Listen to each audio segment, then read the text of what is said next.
So yan, dahil wala kaming magawa, we went to Starbucks at 11:27 ng gabi. So at first, we thought na 24 hours yung Starbucks. Hindi pala. It closed 12 a.m.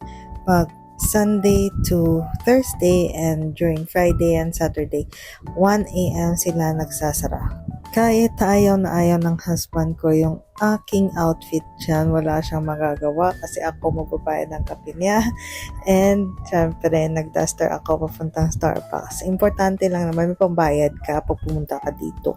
Nung pumasok kami ng Starbucks, I'm just a little disappointed kasi akala ko marami silang souvenir. At syempre, hinanap ko talaga yung Hello Kitty na souvenir pero wala akong makita.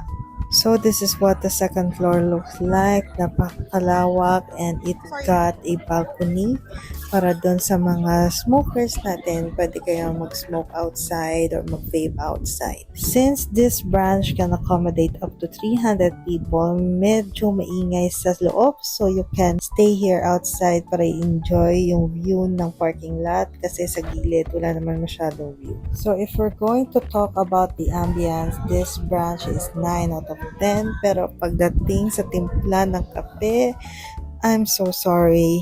Gusto ko pa rin yung Ayala branch. So that's all for tonight. Bye-bye.